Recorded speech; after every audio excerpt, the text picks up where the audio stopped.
السلام علیکم۔ ترک ون اردو کی ایک اور نئی ویڈیو میں آپ کو خوش آمدید کہتے ہیں۔ ناظرین، آج کی ویڈیو ہے ہاروت اور ماروت دو فرشتوں پر۔ ہاروت اور ماروت کون تھے اور بائبل کا کنواں کہاں ہے؟ ہاروت اور ماروت کا جادو کس طرح کا تھا؟ یہ وہ سوالات ہیں جن کے جوابات بہت سارے لوگوں نے دیے ہیں اور لکھنے والوں نے ان کو طرح طرح کے طریقوں سے بیان کیا ہے۔ ناظرین، آج ہم آپ کو ان کے سوالات مختلف روایات کے طرز سے بھی دیں گے تاکہ آپ یہ سمجھ سکیں اور جو آسان مراحل ہوں ان کے ذریعے آپ ان دونوں کے بارے میں بیان کی گئی روایات کو سمجھ سکیں۔ ناظرین، ان روایات اور جو لوگوں نے قصے بیان کیے ہیں ان کو سمجھنا کوئی آسان نہیں ہے۔ ان کو سمجھنا ایسا ہے کہ کسی سمندر کی گہرائی سے کوئی سوچا موتی نکال کر لانا۔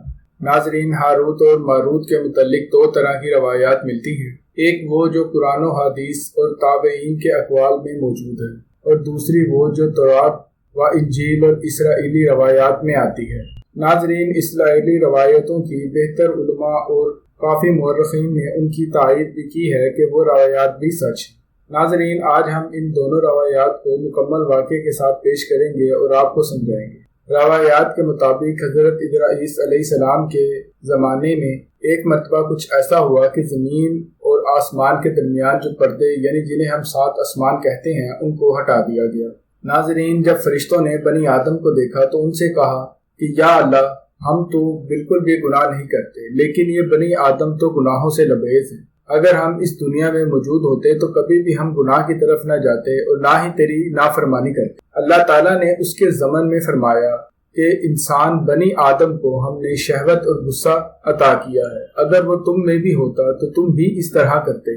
لیکن فرشتوں نے اٹل ہو کر کہا کہ یا اللہ، ہم ایسا بالکل نہیں کریں گے اگر ہمیں موقع دیا جائے تو۔ ناظرین، اللہ تعالیٰ کے حکم سے فرشتوں کی جماعت میں سے دو اطاعت گزار اور بہترین اور بڑے ہی مفلس قسم کے فرشتوں کو چنا گیا۔ ناظرین، ان دونوں فرشتوں کا نام ہاروت اور ماروت تھا۔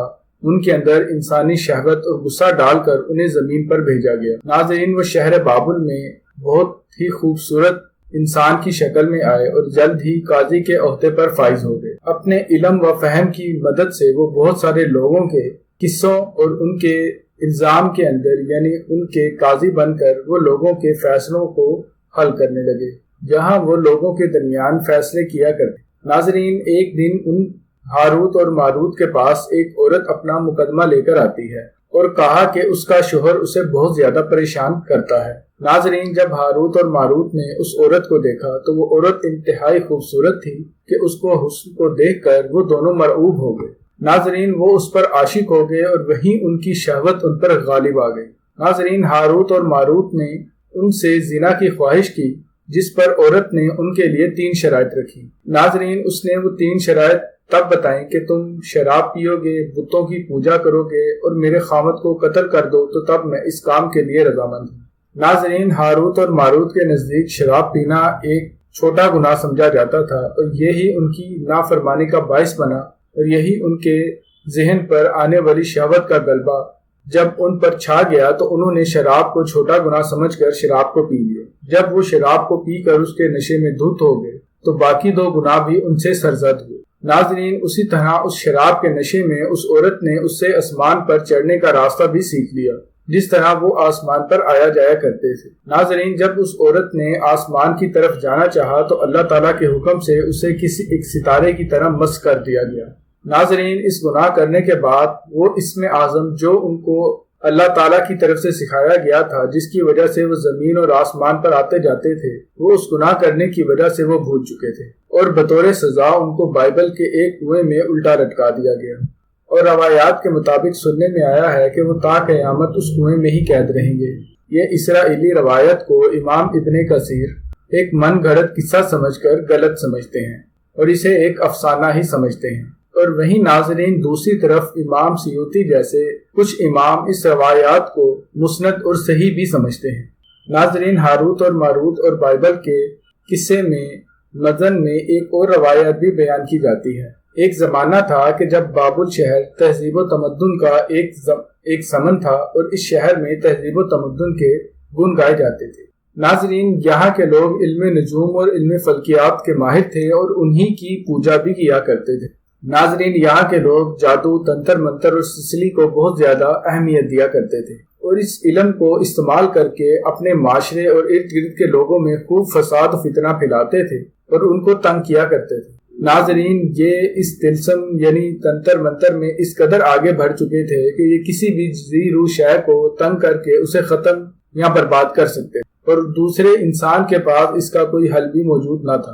ناظرین، ان میں بڑے بڑے جادوگر شامل تھے اور آج بھی ان کی کتابیں اگر آپ دیکھیں تو ان میں کہیں نہ کہیں تنتر منتر کا ذکر بیش بہا کیا جاتا ہے۔ ناظرین، جب حضرت سلیمان رضی اللہ عنہ کی حکومت آئی اور جب آپ کو نبوت عطا کی گئی، تب آپ نے ان تمام لوگوں یعنی بائبل کے لوگوں سے وہ تمام کتابیں جو ان کے ذریعے وہ تنتر منتر کیا کرتے تھے وہ کتابیں ان سے چھین لی اور انہیں شرک کرنے سے منع کیا اور ان کتابوں کو اکٹھا کر کے ایک جگہ دفن کر دیا، اور وہ جگہ وہاں تھی جہاں پر ان کی عظیم کرسی جس پر وہ بیٹھا کرتے تھے اس کے نیچے دفن کر دیا، تاکہ کوئی دوبارہ اسے استعمال نہ کر سکے اور نہ ہی اس کے ذریعے فتنہ فساد پھیلا سکے۔ ناظرین، اس کے بعد کچھ ایسا ہوا کہ جب حضرت سلیمان رضی اللہ عنہ کی وفات ہوئی تو شیطان نے وہاں سے وہ کتابیں نکالی اور ان کتابوں کے ذریعے باقی لوگوں کو گمراہ کیا اور کہا کہ حضرت سلیمان رضی اللہ عنہ نعوذ باللہ اس کے ذریعے ہی یعنی تمام لوگوں کو بتایا کرتے تھے کہ وہ کتنے طاقتور ہیں، یعنی جنات پر قبضہ کر جنات کو اپنے قبضے میں کرنا، ہوا کو اپنے تابع کرنا، ان تمام چیزوں کو انہی کتابوں کے ذریعے تابع کرتے تھے۔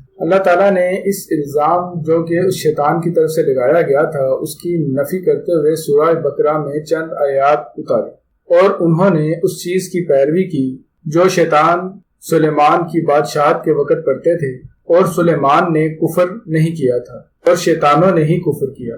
یہ اس آیات کا ترجمہ تھا جو کہ اللہ تعالیٰ کی طرف سے سورہ بقرہ میں نازل ہوئی۔ ناظرین، امید کرتا ہوں ہماری آج کی ویڈیو آپ کو پسند آئی ہوگی۔ اپنی رائے سے کمنٹ میں آگاہ کیجیے گا اور ہماری ویڈیو کو لائک کرنا بالکل نہ بھولیے گا۔ اگر آپ نے ابھی تک ہمارے چینل کو سبسکرائب نہیں کیا تو کر لیں اور ساتھ لگے بیل آئیکن پر بھی کلک کریں تاکہ ہماری ہر آنے والی ویڈیو سے باخبر رہ سکیں۔